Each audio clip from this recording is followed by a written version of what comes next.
You're gonna have to do the intro, Aaron. We're live now while I figure out the Great. technical how to make this work. All right, welcome back to Aaron and Zach's Mediocre Video Review Show. As you can see, we don't even know what we're doing here. Zach's trying to figure it out on the fly. But yeah, welcome back for another episode. I think this week, what are we going to be talking about, Zach?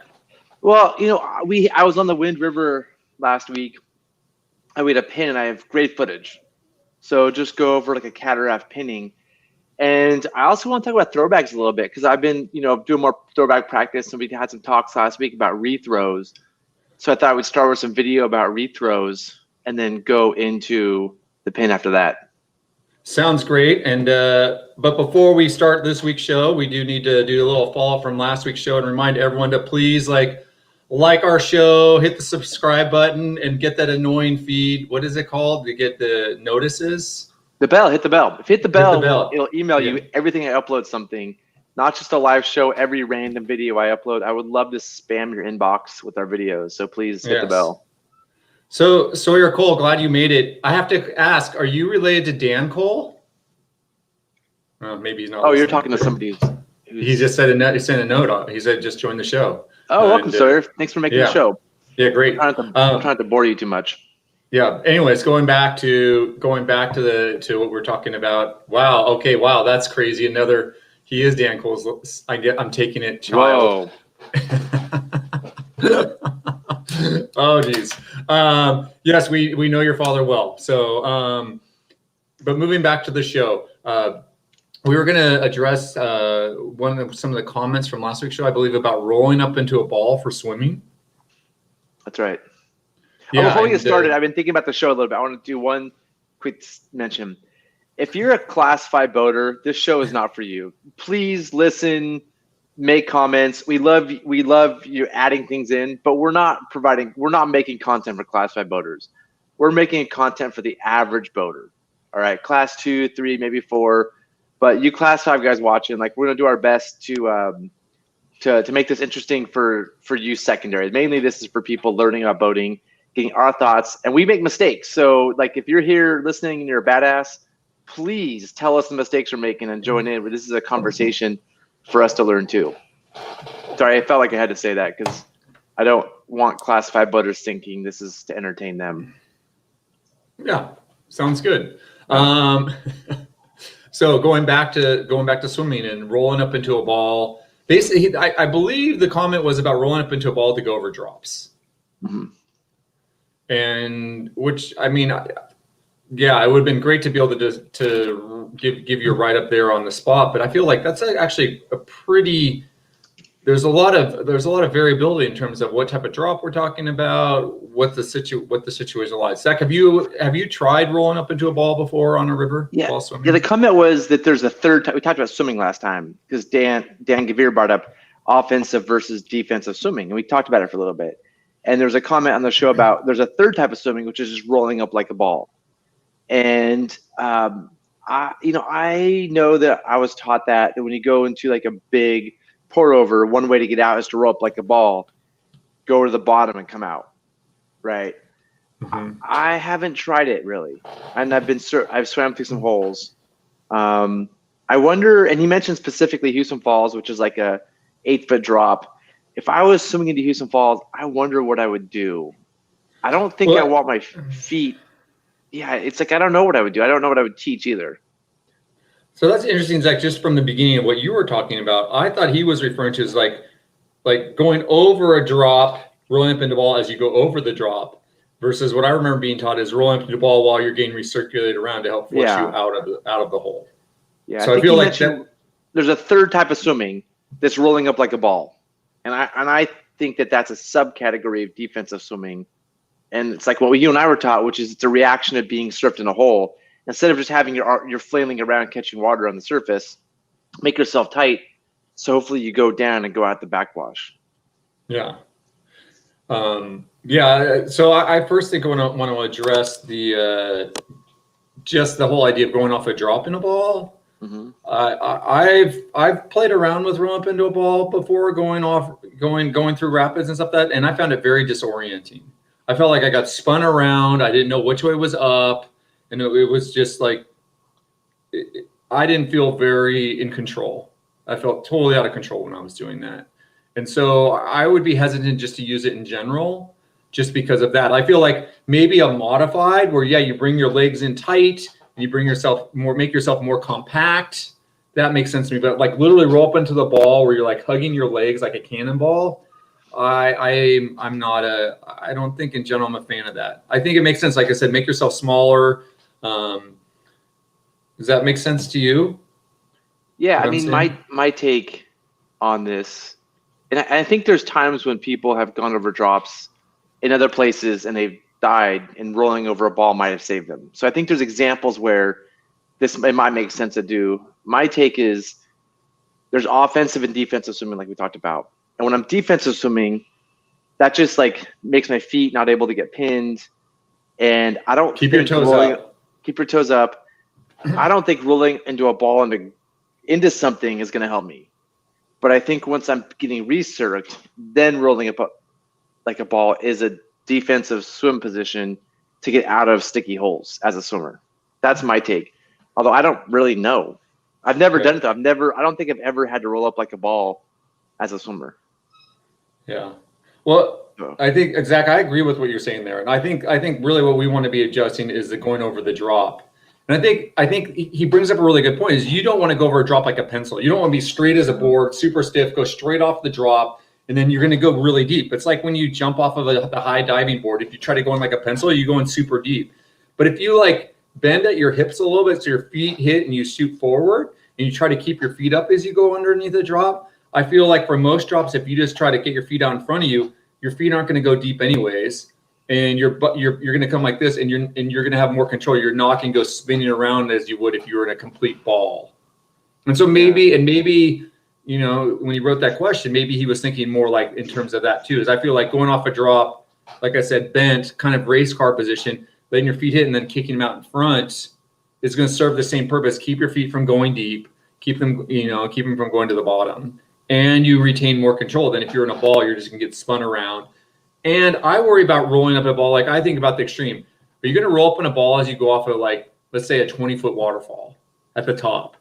I mean, you could end up like landing head first. Or hitting the back of your neck. Yeah. So I'm a little nervous about that technique just in general, the exposure of it.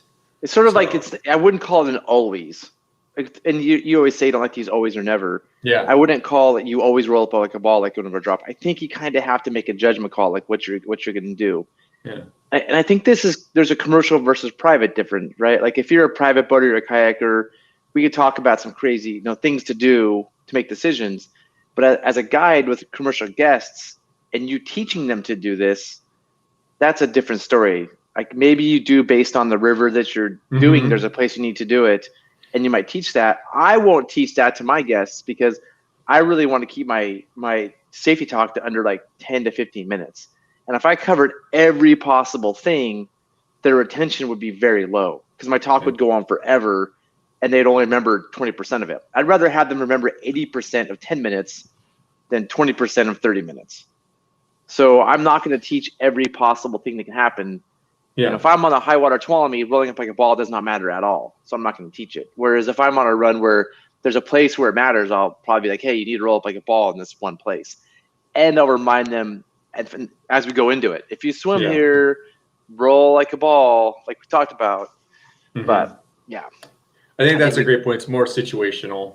And it's not that standard, like if you look at that data you brought the other week for the foot entrapments on commercial trips is incredibly low. Like it's surprising how low it is, the amount of deaths from foot entrapments on commercial trips. And I think that's because what we're teaching is the kind of the right stuff is keep your toes out of the water. And I think when you roll up in a ball, automatically your toes aren't out of the water. You know what I mean? You're changing that. So yeah, it sounds like we're pretty much in agreement on this. Yeah, I think so too. I'm changing to. I just finally got I got the video ready. The other thing I think we need to talk about is there were some comments about the Cavagnolo technique of wrapping so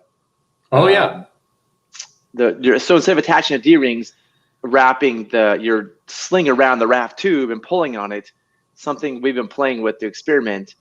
And I think the comments were it can tear out your floor, or like some Well, floors it doesn't work on.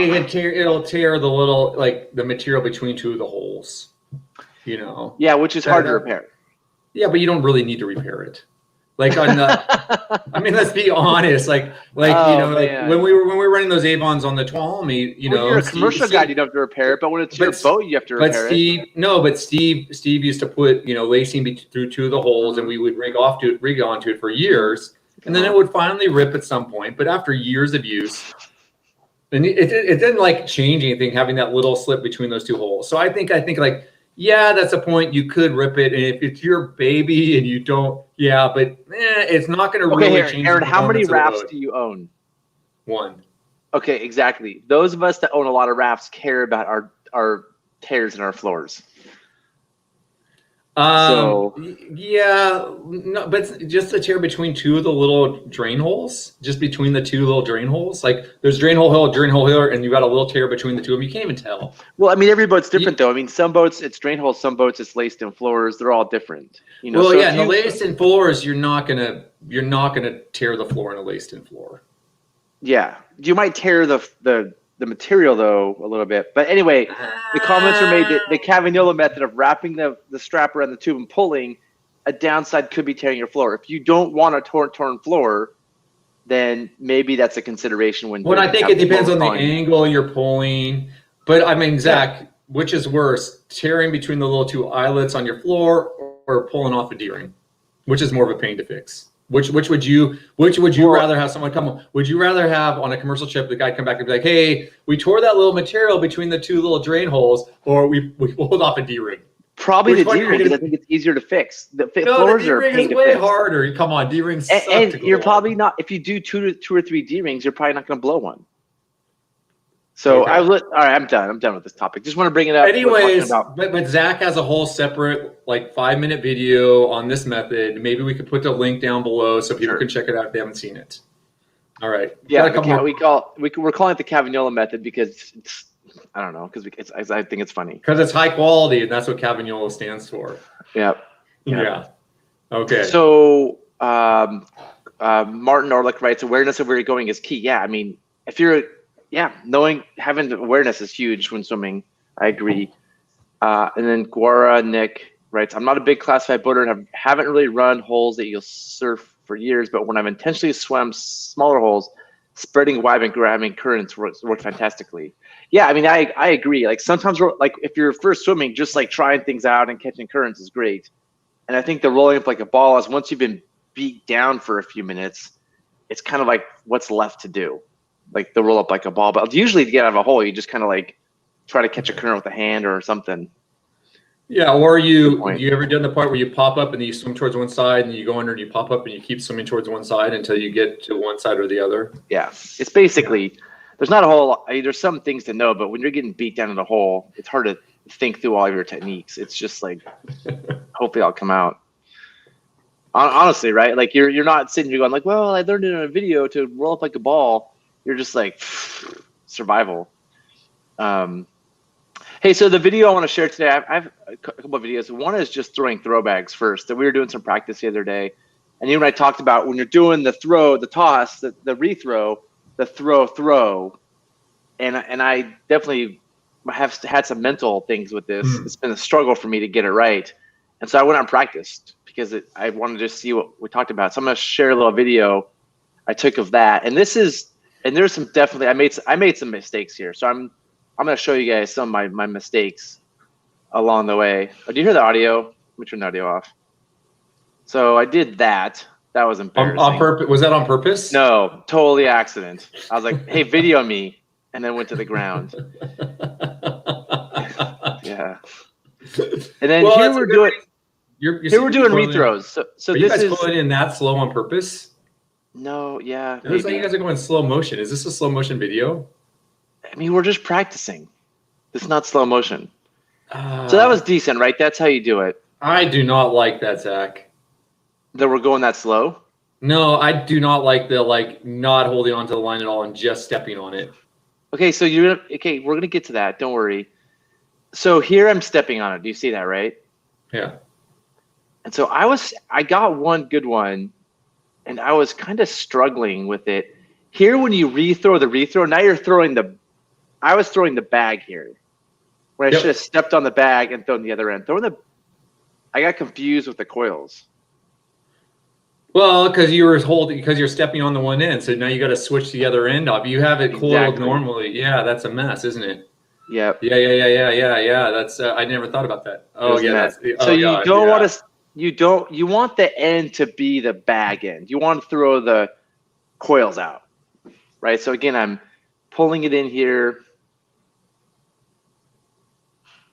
I got a little bit of a mess.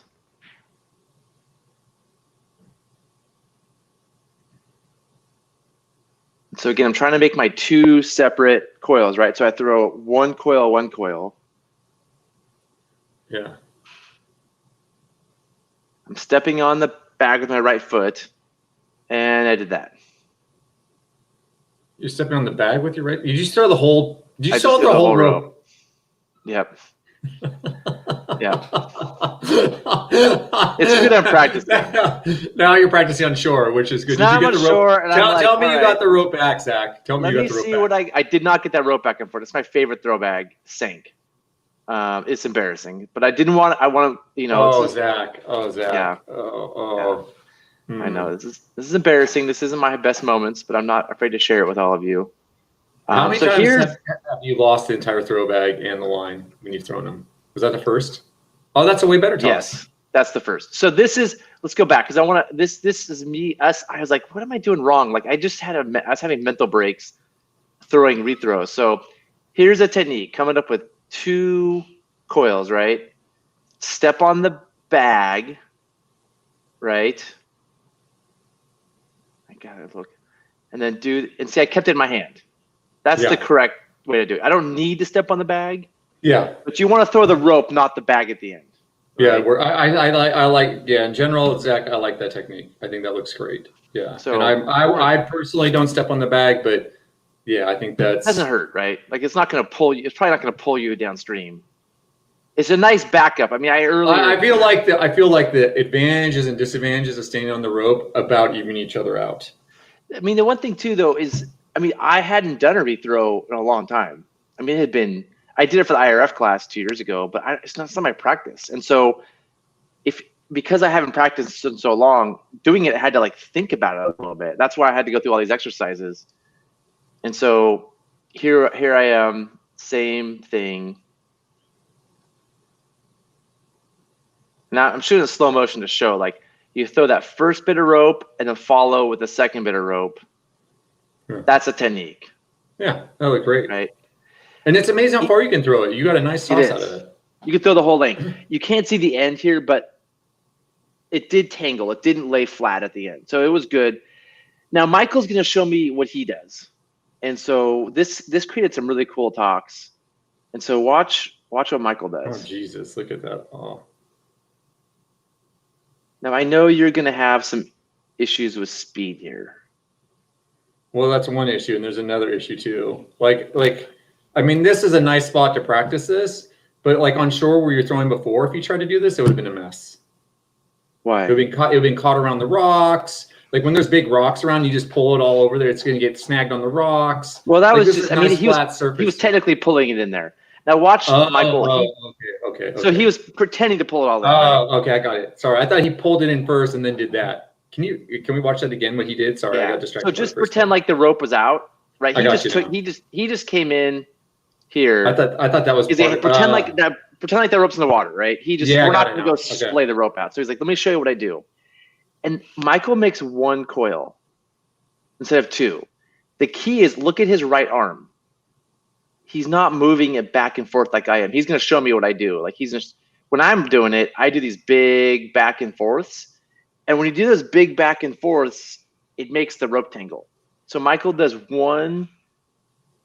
He's keeping his right arm super steady. Right? One coil is an amazing throw. Fully laid out, 75 feet.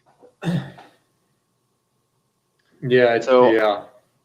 I'm going to attempt to do Michael's thing. I'm pulling in the end of the rope so I can throw bags in the water. Yeah. I'm going to do that. Throw the bags downstream. And now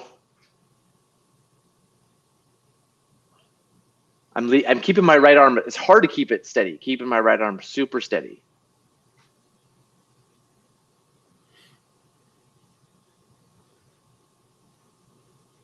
And I'm making my, the two coils. His coils were smaller than yours too. His were, because he has shorter arms.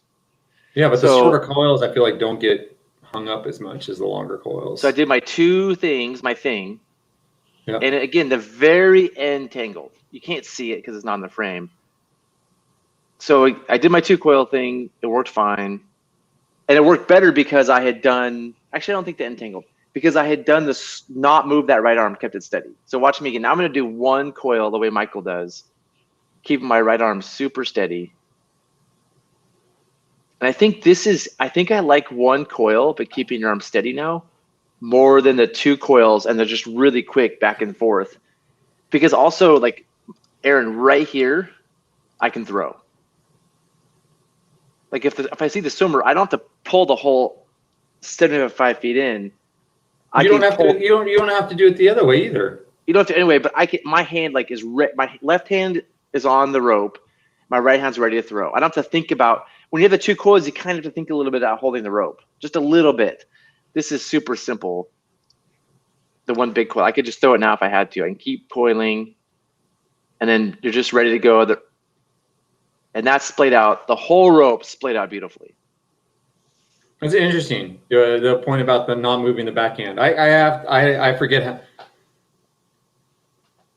Yeah, I don't think I move my backhand a lot, but I move it a little bit. That'd be interesting to try without if you watch my earlier, I'm going totally far. Yeah, you were going really hard. Yeah, I was just trying to remember how I. Yeah. So we learned on the rethrow, right? Like make two coils, and then go throw, right? So that it doesn't get tangled. I think that if you just hold your arm, do one big coil, and do a throw, we practiced it a bunch. We tried a bunch of this, and it worked really well.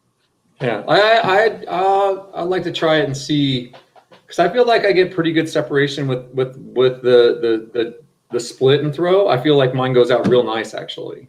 Like, and John, Zach, yours were going out really nice too. If you watch those earlier ones, even the one where you threw the whole bag in the water and everything. Like they were going out, they were splaying out real nice. No, they were. I mean, I feel good about it. What happens for me when I practice, and I've realized this because when I teach this as well, my throw back goes well, my rethrow goes well, but then I get confused because I forget which end is which.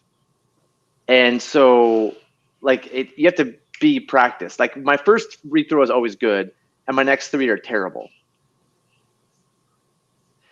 So Christopher, the butterfly coils. Oh geez, we got a climber here. Michael did a butterfly coil too when we were doing it. He did one. We did it, but the video's not here. But it was better, but it takes a lot more time. You're just slowly. I mean, Mike, if you want speed, the single coil speed, and every time we threw the single coil out, it splayed out beautifully. And the butterfly also, I feel like if you got smaller hands, that's a lot more rope to manage. Yeah. Because the whole thing's in your hand. Yeah. So I think we're gonna go practice some more, just because I'm embarrassed by some of my throws I did. I was not on my mental game was not there that day. I just thought I could joke. I said, "Hey guys, film me," and I just did a bunch of incompetent stuff. But I'm excited to go out and practice this more, and I'm really excited about Michael's technique of just keeping that one arm steady and getting nice coils and the throw. That's probably my new go-to technique. Time it. I will. I mean, the difference. I bet the difference isn't very much though. And then I bet you're talking. It's interesting. I bet you're talking 5 seconds longer to do one coil or two coils. To do one coil. I see the two coils is the only difference is you're trying to do half and half, right? And you have to think about how to hold the rope. And when I do it, my first rethrow, I always do it. I hold the rope for whatever reason. But my second and third rethrows, I start having a mental game where I make mistakes. Where the single coil, you definitely have a handle on the rope because you have one hand with the rope. You don't have to worry about, are you going to throw the two coils and keep the rope in your hand? Yeah, I don't really have that problem when I'm doing it. Well, Aaron, I don't know why. I'm trying to think. I mean, Zach, if we had this talk a week ago, I would have told you the same thing. I don't have this problem. But after doing a bunch of practice, I have this problem. All right. Anyway, I just want to share that. I thought it was super interesting, especially after our throwback talks from last week. Yeah. But I want to get to the cool part. So, Okay. because we're going to be here all day if we don't, we're 25 We got a minutes couple in. more comments. Okay. They say I need to get videoed as well, which I'm in agreement. That would be helpful because I can just show Zach how easy it actually is, and it's not that hard. But no, in seriousness though, I think it brings up a good point that you got to practice it. And if you don't practice it, you think you remember how to do it, like you did there. Like, film me, I got this. And you practice throwbacks more than most people do. I mean, I have been teaching it. So when I teach it, I just do a throw and a rethrow and say, do that. And I observe, that's easy. Yeah. But when you have to do throw after throw after throw, I kind of make some mistakes. I've been teaching a lot lately, but I haven't been practicing a lot. The funny thing is when I do this this is like my 5th throw or something, where I do this, I immediately turn to them and say, nobody will ever see this. Because they had the SD cards. But let's go back. I'm really excited to share with you guys this video from the other day. So we were paddling in the wind. It's one cataraft. This is Nick. I'm in a raft, if you see ahead, and then we have Emily in a kayak.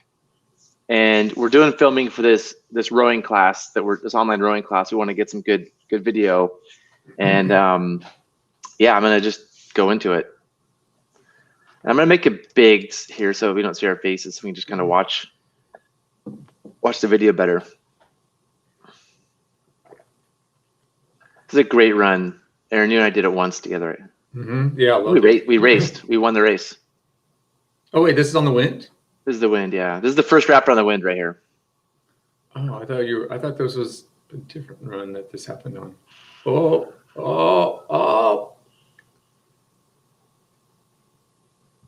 My first comment, if he has pins and clips, his oar wouldn't have come free.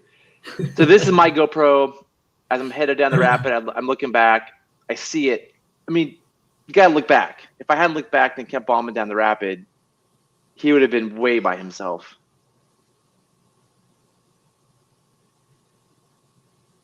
So what I've done is I've tried to overlay different videos together, so you're kind of seeing what's happening in real time. So Nick's his video is still going by. Oh, and you're using pins and clips. Pins and clips. All right, there he is. He looks pretty secure. You're not going anywhere. He's getting that oar back in. Nice. Okay. And then really, it's not stuck that bad, Zach. Is it? Ooh, there's a rock there. It's kind of. I would probably flip it upside down. I would see if I could just flip it over downstream. Now, if you flip it over downstream, do you swim after the boat? Well, I mean, so he gets his flip line out and flips it, and then what does he do? No, I mean, can you just stand down in the water in front of the seat and just kind of push it over and be in the little hole between? Yeah, probably, maybe. I don't know. I mean, I'm not sure. It's now okay. It's like it's footage travel world kind of. I didn't ask him, but like I definitely was watching from shore. I'm like, it looks like he can move it though. I mean, it's weird. It looks like he can move it. He just moved it there, right? Mm-hmm. Can you just spin it off? Is it really deep off of the back there in the water behind the right tube? Yeah, right. But if you were to step backwards, I've never seen anything like this. The right tube is basically wrapped, and it's like pinned. It's almost cupped on a rock. Yeah. So that right tube, I've never seen a cat really like wrap like a raft, but there's so much force of water on that right tube. It's really hard to get it to up. So these are the things he's trying, right? Like he's trying to get that tube up. Yeah, there's too much friction. He's not going to be able to push. He's not going to be able to push it towards us. There's too much friction between the right tube and the rock. Yeah. So definitely tube deflation is not an option here. It's going to help. I never even thought about that. Why wouldn't tube deflation? Oh, just because it's basically flat wrapped. Yeah, and that tube that's underwater is the one that's got all the resistance, and the other one's already floating on the surface. So, I feel like And just so you know, it's not an awesome place to swim. Like swimming here would be pretty unpleasant. Like it's fine, but those rocks are like, it's not terrible, but it's not. It wouldn't be pleasant. But do you think if he just like if he clicked his flip line on the top tube and just pulled up on it a little bit, he might be able to like kind of wiggle it to the left? So before you, I mean, well, what I like that he's doing is he's trying different things. He's Yeah, totally. different angles, moving around. You know, before he goes to a flip line, he's like, let me see what I can do quickly. But I think he's also being super cognizant of like, if that boat comes off, what's my plan? Right? Like, 'cause he could just pull him really hard and the boat comes off and it creates some sort of mess for his personal safety. It and also like sorry, go ahead. So now we're on shore. I'm on shore. We're in time. Like I just overlaid his video. There's some video of me with my iPhone. You can see me now. I'm watching my iPhone right there. It seems like it wants to go off to the left. And it seems like he needs to get that. Oh, he can stand above it too. So he could. So he has a flip line on it. Yeah, but he's trying to pull up on. He's working against the river right now because he's trying to move that downstream tube, pull it up against the river right there. Which that's going to be really hard to do. You have to be really strong. It seems like it's. Go ahead. It's a nice day. It was sunny. At Put In, we're like, man, we could do dry top and shorts. We were mentioning that at Put In that day. And this is a good example of like, even though you can do dry top and shorts, good thing he has a dry suit on. And he has like 5'10" river shoes. Like good river shoes and a dry suit are like absolutely key here.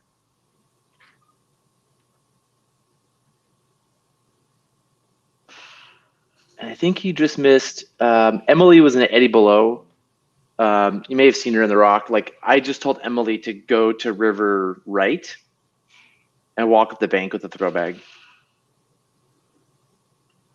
So right now he's trying to pull directly against the river. I mean, what else can he do? Well, I mean, I would pull to the right or to the left. At least try to pull one way or the other. And like I would. You mean to river right or river left? Yeah. And then you can't really get out of the boat on a river right or river left. Yeah, just. I mean, he's just pulling straight against it. Like that's There he goes. And he's even saying that too. He's got to pull back or forward, and he really. So he's signaling me, and I tell Emily go. I want Emily to go up the river right bank, and get him a bag to pull it upstream. So like now I'm signaling Emily like get out of your kayak, cross the river, so you can do. He knows it has to go that direction. So I'll say this: if the boat's going to come off, okay. Right now, it's getting forced up against that rock in front of him. So either you got to pull against the river to pull the boat to the right shore, or if you can get that front frame that's resting against the rock, get that above the rock, the boat's going to go off to the left. But you have to pivot it up. Those are pretty much the two options. And so there's only 3 of us. I mean, I have a passenger, but he's useless. Yeah. There's only 3 of us, right? They know what we're doing. My job right now, I feel like, is like I'm just being big picture scene safety / video guy, and this is a run that people commonly do. So I'm in a spot where I can stop boaters. Are you upstream? You see where I am, but I have visual on upstream, and people catch eddies at always the same spot before this rapid, so I can see the eddy they're in, and I just blow whistle and get their attention. So I'm kind of just looking over. I'm big picture scene safety. I'm also Nick's downstream safety there. Like if he swims, I have a throw bag ready to pull him to shore. So I'm kind of doing the downstream safety and the upstream safety and kind of just looking over everything at the same time. So you remember when you'd get a gearboat stuck on the Tuolumne? What was one of your go-to techniques? Was it get in and put your hip underneath the tube and try to push it up? Do you ever use that technique? I do that on the sweep boat a lot, on the middle fork. Yeah. Okay. On the Tuolumne, I'm more of a just get out and like pull on it. Well, you were just so much stronger than I am. See, that's probably part of it. Right. I have a lot of weight to throw, and that's for sure. I wouldn't call it strength. Yeah. But the thing was, I kind of, when this was happening, because I mean, our friend D-Rock had to get to like he had to go wine tasting after this, so I was kind of rushed. And so I was like, Nick, just get out in the shore and pull on it. That's what I kept thinking. But that's just me being at a rush, so D-Rock could go wine tasting. It's smart that he didn't, because I really feel like this is a dangerous spot that just like standing in the river. This isn't like the Tuolumne and Rock Garden. It's like it's foot entrapment city in here.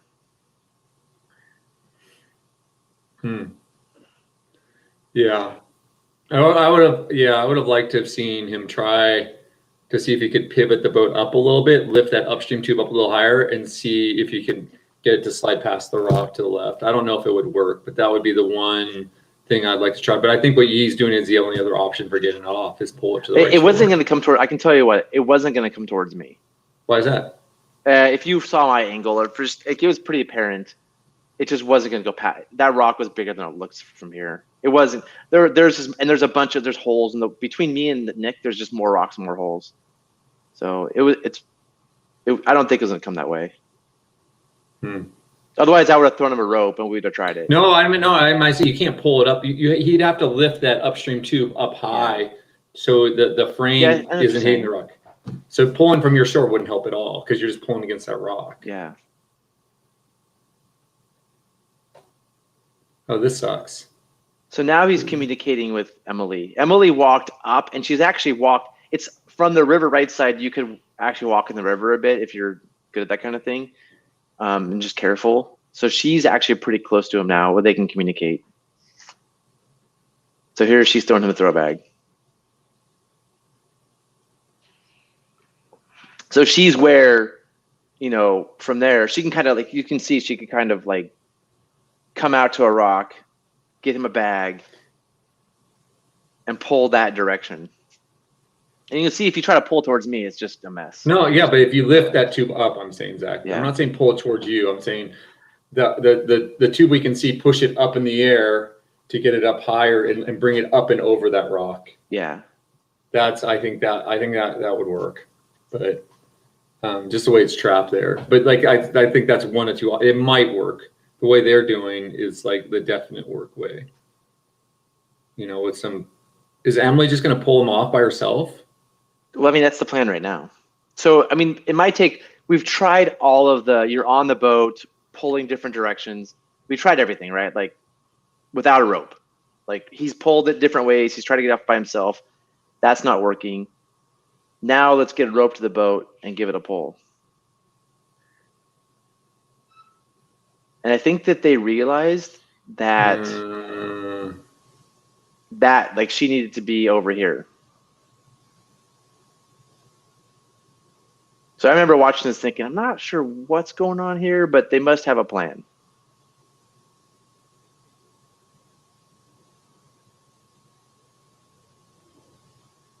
This is going to be, this is also going to be messy once it comes off. Yep, that's an important thing you'll find out later.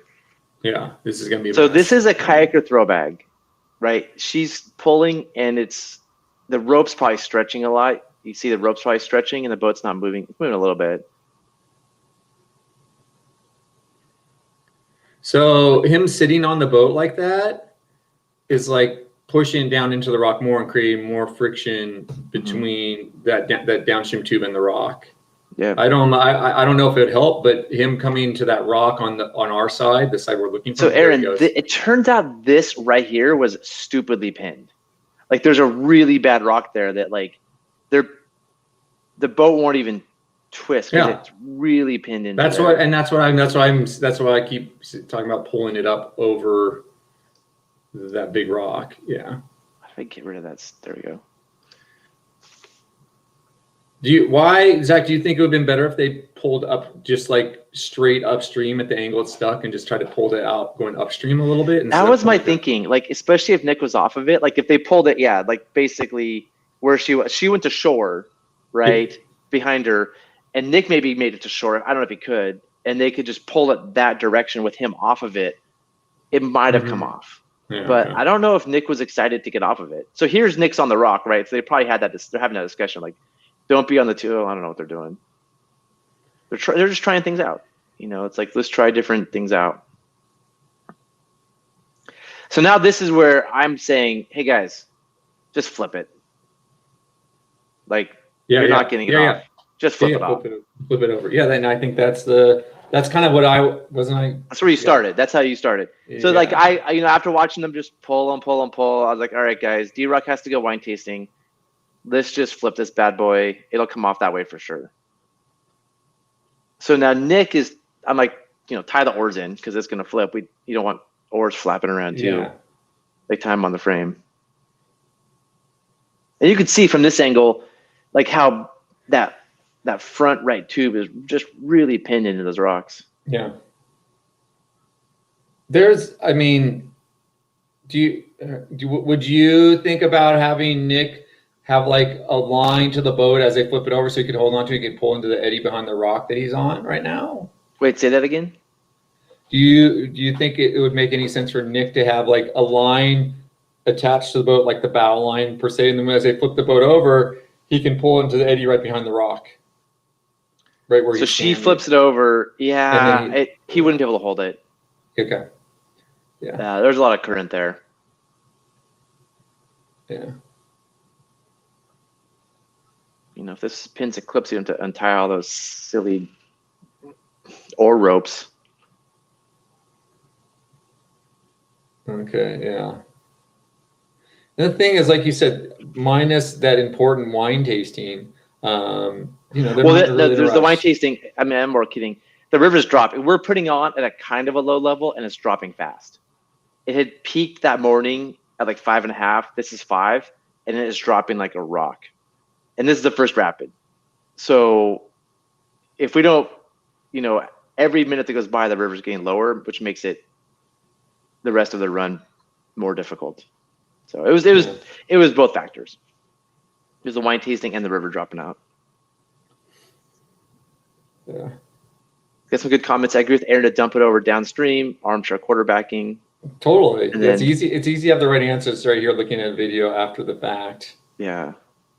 And that is wild to see a cat with nothing on it to be that stuck. I've never seen it. This is an 11-foot cat. This is an empty 11-foot cat. I've never seen a cat like this get stuck. This stuck.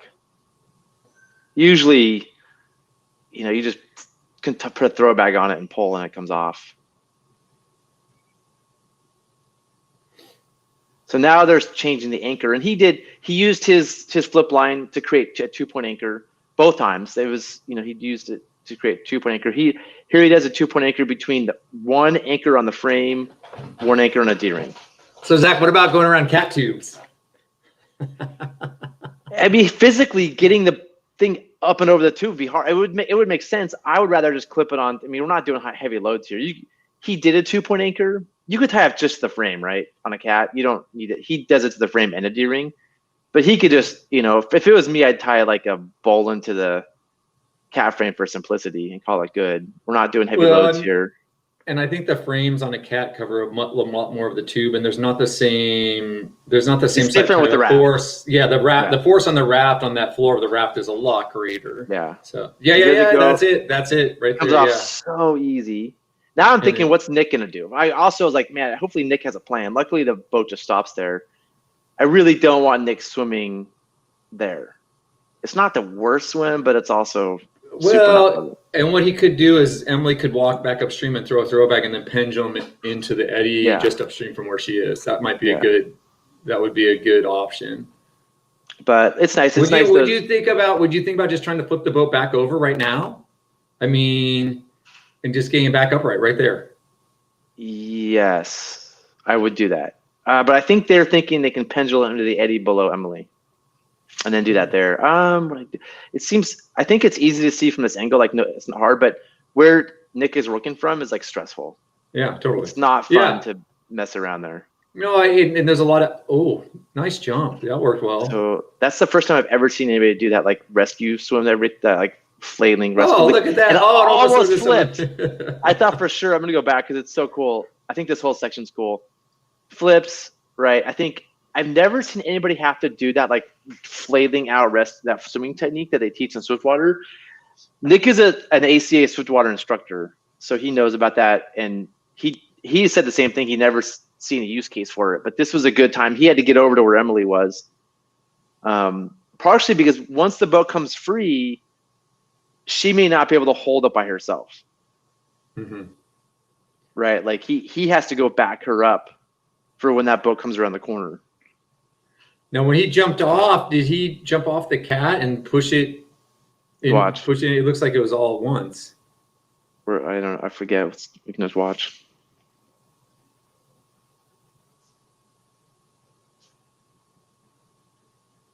Oh yeah, he stepped off of it.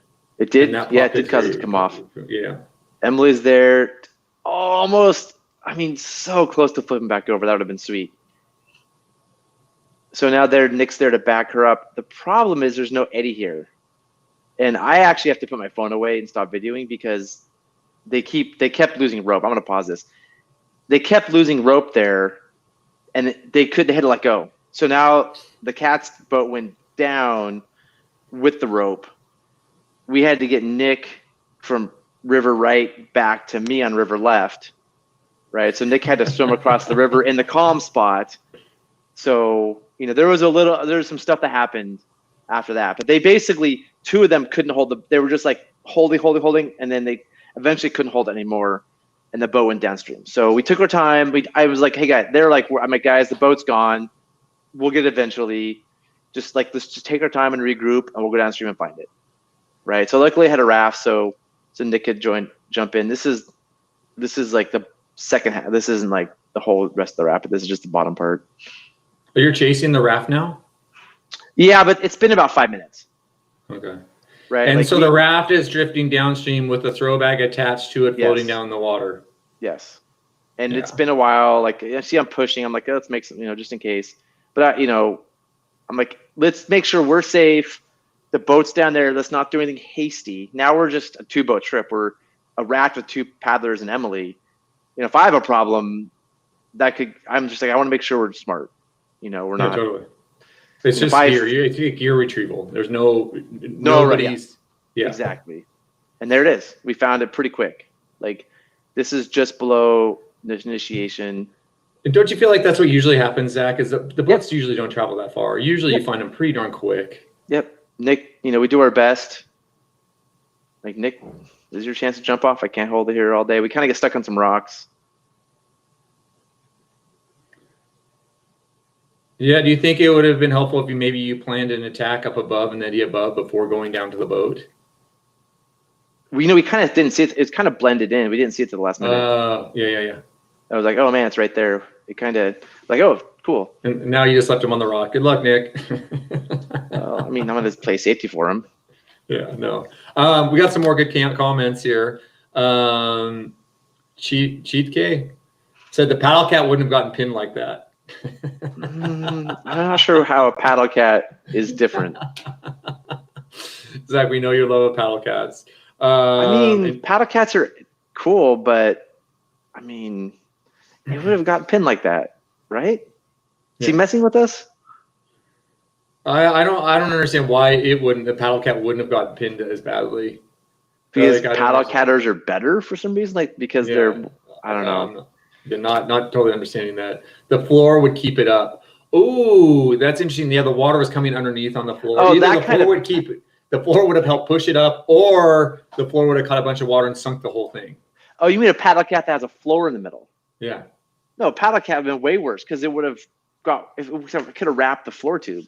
It could have gotten water. If the floor was catching water, it would have been worse. It could have been way worse. It could have been way worse or better. Yeah. Yeah.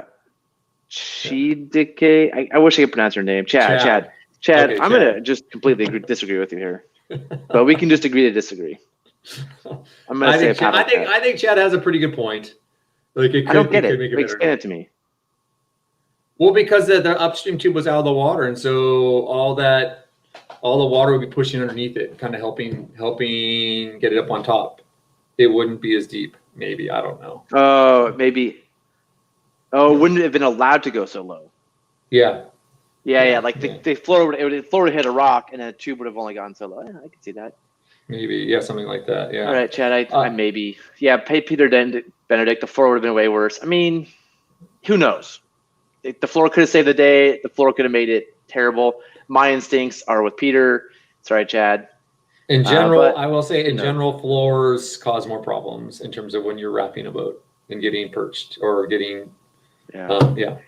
And Nick's watching. Nick wrote, "Yeah, it came off when he jumped off." Nick, yeah, it came off when it jumped off the tube. Yeah, he just jumped off and it pushed off. So I don't know if they planned that; it just kind of happened. So this last little bit, my GoPro's getting stuck in the bushes. But so right now, Emily's repacking her throw bag. You can see her; she was there on River Left doing that. Nick's getting ready to flip it back over. I'm kind of playing safety squirrel here, in case Nick swims or something. Chad writes, "We run a frame."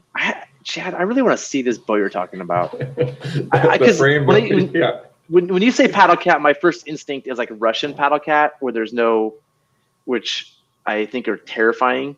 But I know people who really like them. I'm not thinking like Thundercloud or whatever the ones with the slice. I'm not thinking slice. I think a slice would be hard. But I'd love to see the boat you're talking about. So I'm thinking of like the Russian ones where you're kneeling on the tubes. Yeah. Those are pretty cool. So here he goes. He's flipping it. He's like taking his time.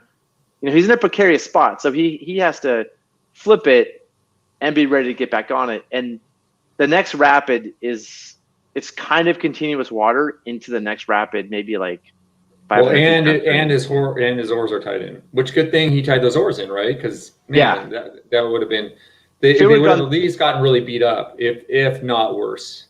Yeah, exactly. So yeah, if the oars weren't tied to the frame, that would have been messy. It probably would have gotten stuck in the rapid up higher because the oars would have gotten stuck on something. Hey, do you think Chad's talking about like a shredder type of paddle cat? That's what I think he's talking about. But then how do you have a frame in it? That's what I don't understand. That's the thing. That's the new rage. They're doing a lot in the East Coast. Oh, really? Okay. Yeah. So here he goes for the big flip. Gets it up. He's got it under control, which is slowly doing it. Turns out he broke. I'm like, oh, cool. He got it off. I'm tired of pushing up into this eddy. I'm out. He broke an oar lock. So we had to go then. He had to row one oar down to where I eddied out below here, change the oar lock out. It's a good reminder to have a spare oar lock. And it would have been good for you before you head downstream to get an okay from him, like he's good to go. Yeah, you said me like I could have just been like, seen him go heads up. I'm good before I went downstream.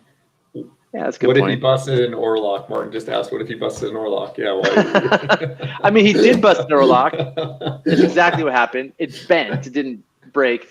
Yeah, I was tired of sitting in the eddy. Actually, I was just like, man, get me out of here. And I think that's a problem on trips. Like you get impatient sometimes when it's best just to wait and just take a breath and go slow to go fast. Kind of like you were talking about up above, Zach, where, hey, it's just gear retrieval. We need to take our time, keep everybody safe. Same thing, Yeah. Yeah. Well, I didn't go that far. I mean, I went down to the next eddy instead of pushing, like constantly pushing on the oars to stay in the eddy. I just went to an eddy I could stop at. Okay. Hey, so Zach, sorry, go ahead. No. What's your thing? Well, Chad mentioned a Slice XL. I don't know what a Slice is. Is a Slice yeah, I know what a Slice XL is. So a Slice is a boat that Star made, and they're pretty sweet. I mean, they're just like basically shredders. They're basically fancy shredders. And then NRS bought Star, and they just changed it.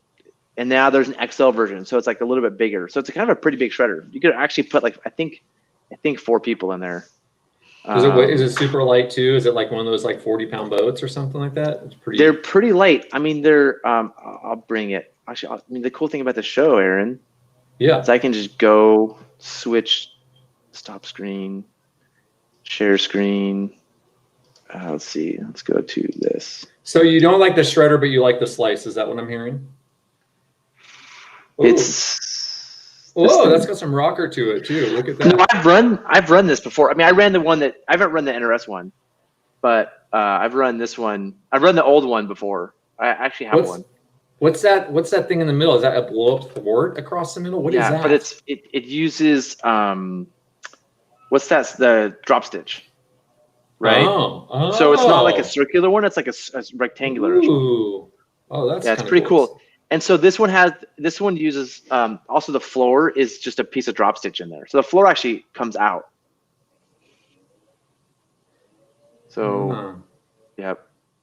It's pretty cool. Like the regular Stars are R2, this can be an R4, and it has these cool like zipper pouches in the front to store some gear. So the original Star Slice had a waterproof zipper, so it had built-in dry bags up there, which was cool.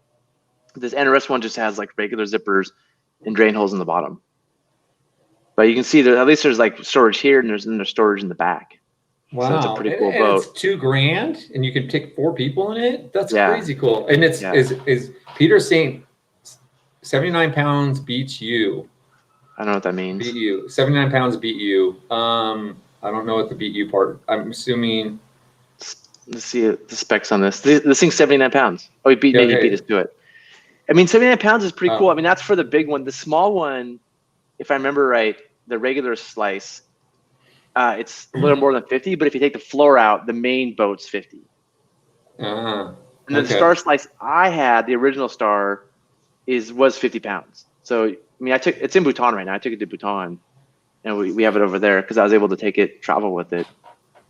And now Chad's saying you can throw a frame on this thing and row it. That looks like actually it'd be fun to, like, is your frame a lot lighter than the normal frame you need for a cat? It'd be a lot easier to rig and de-rig your frame. Yeah, let's put a raft frame on it. A cat frame takes forever to rig. It's super annoying. You got to do and you got to get it adjusted right so the tubes aren't, turned the wrong way. This would be way easier. We're gonna pump more things up here. Pumping's way faster. Just pump. I mean, the big disadvantage of this is you can wrap this like a raft, right? It has a floor.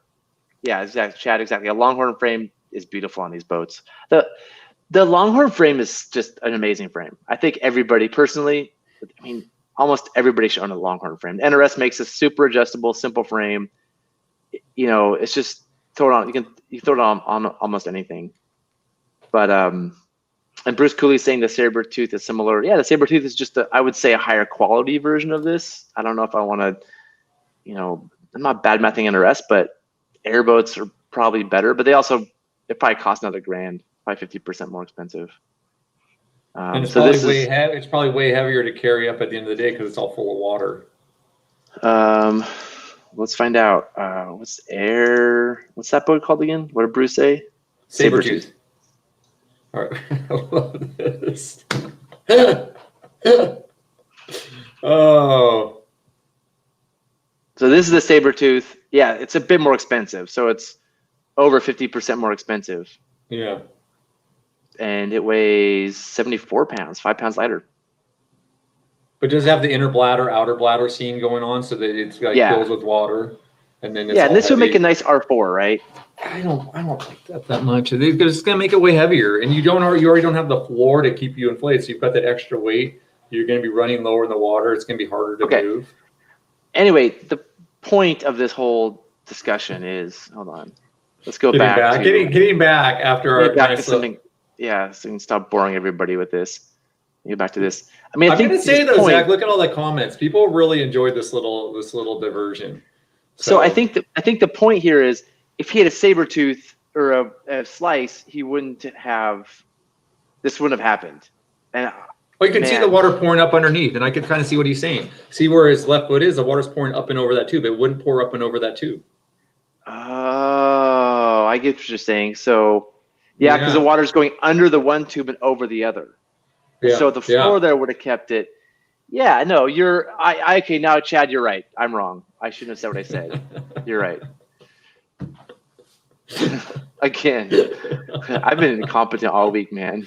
Oh, well, we don't claim to be competent in this show, do we? So no, just my whole week has been incompetent. Oh. I've made a lot of mistakes this week. But anyway, yeah, I mean, no, you're 100% right. That, like, in this example, the tube would have gone there, but water wouldn't have gone under the one tube over the other.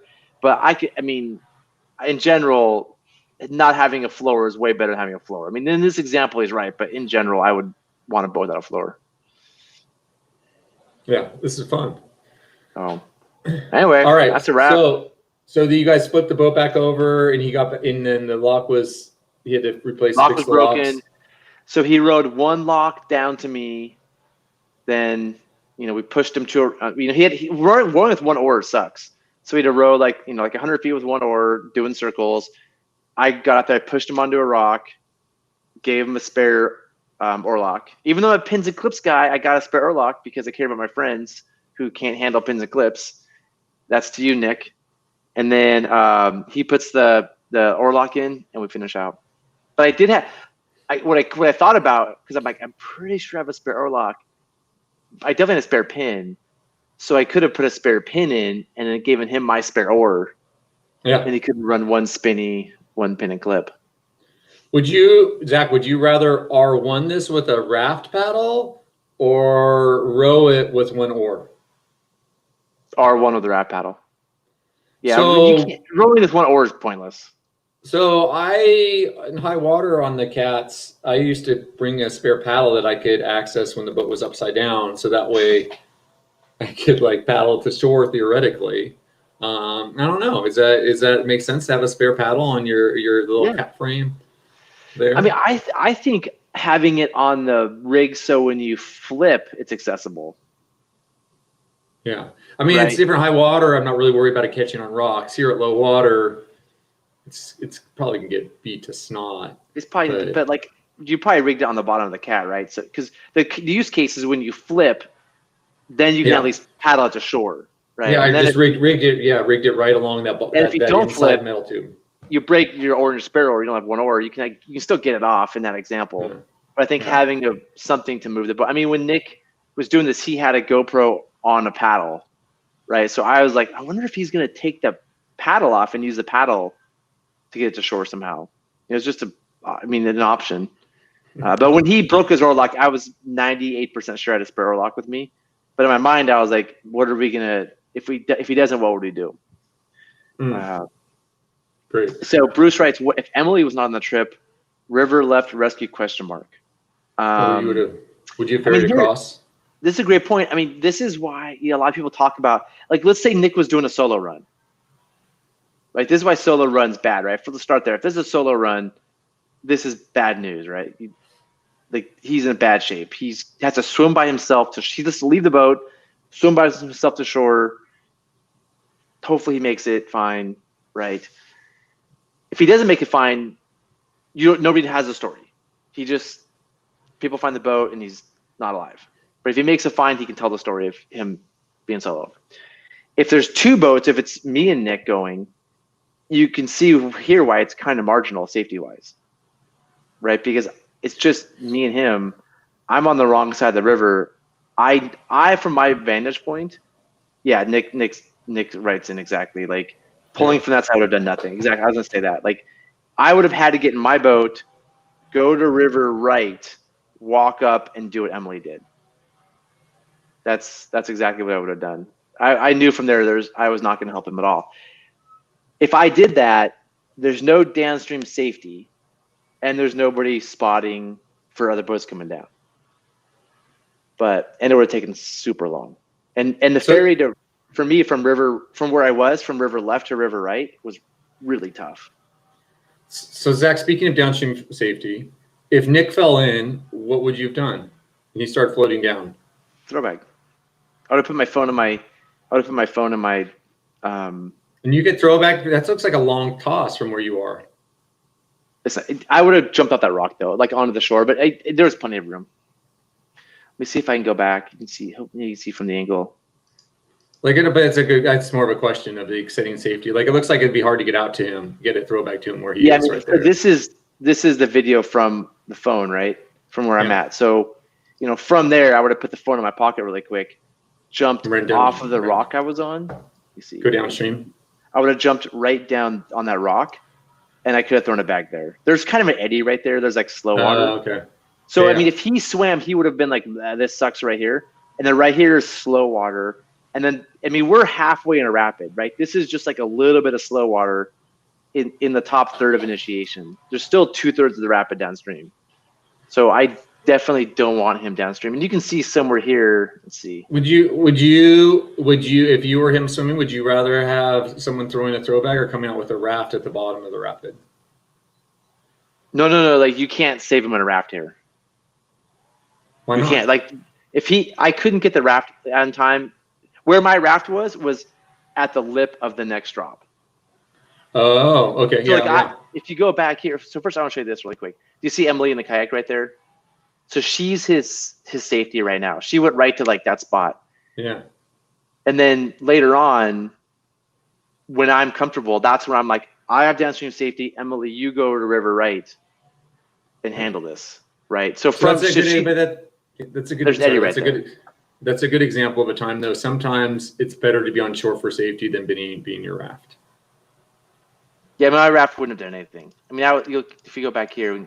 Yeah. I think just to discuss, because you're talking about setting downstream safety, and like we've discussed that in the past. Is like, hey, in general, you're better off going with the raft, and then there you were on shore, and that's why you're on shore, and that's why the always never isn't a good thing, because there's these points where that's not the case.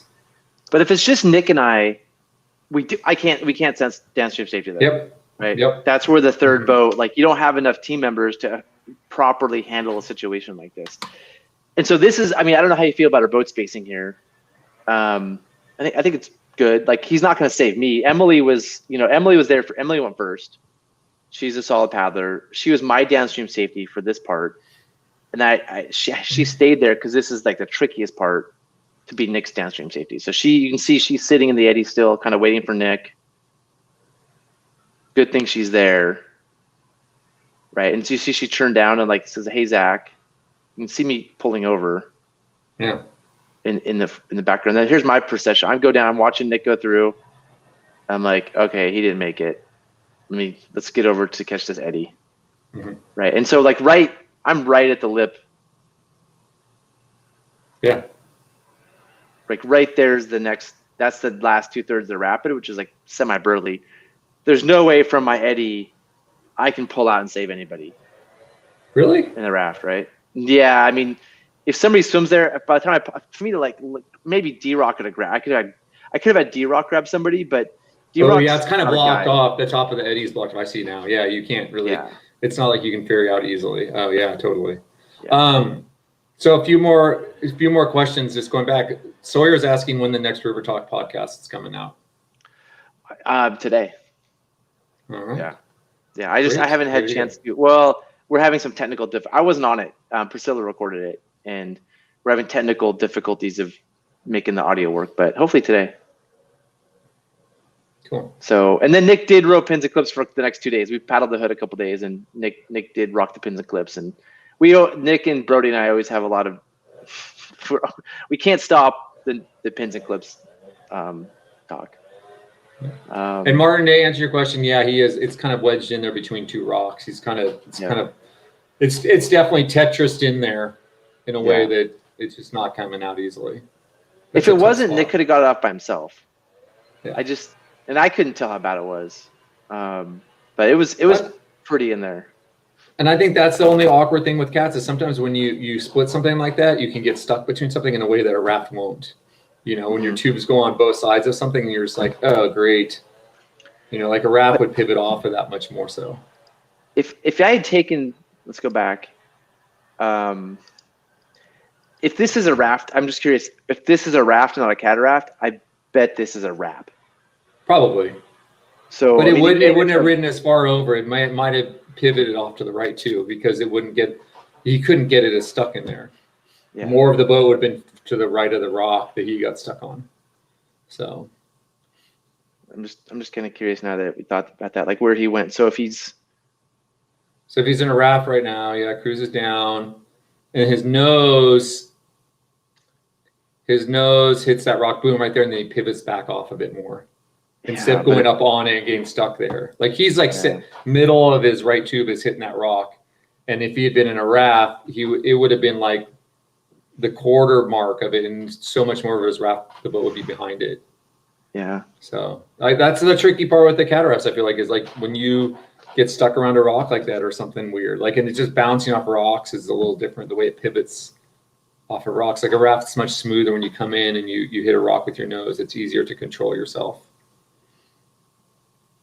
Yeah. It was beautiful out there. We caught, it just peaked. It went up to, like, you want at least, this is 5 feet. You want at least 5 feet on the wind. It got to like 5, 6 and dropped immediately. And we just caught the like little window of water for the first run of the season. So it was nice to get out there. Cool. Yeah. Great episode, Zach. Yeah. Thanks everybody for joining. I honestly feel this one's better than Mediocre. I feel like this one is, adequate, definitely. So we may change the name of the show. I feel pretty good about this one. Aaron and Zach's Adequate River review show, rafting review show, video If anybody review. comments on the video and you think we're adequate now, we might change the show name because I feel like this one was a step up from Mediocre. Zach, one adequate show and you want to change the name. I think we need to show a little consistency before we go that far. That's getting a little ahead of ourselves. All right. But I have to say, like, I feel mediocre this week after my poor showing at the throw bags in practice the other day. It's super embarrassing. So I gotta work my way out of it being a mediocre throw bag user. Let me go get some practice. Hey guys, thanks for watching and listening, and really appreciate all your comments. It's fun to interact. And if you guys have, those of you watching it later on, you put comments down in the comment section, we'll reply. And if it's too challenging for us, we'll talk about it in the next podcast. The next video. Yep. Thanks for joining us, everyone.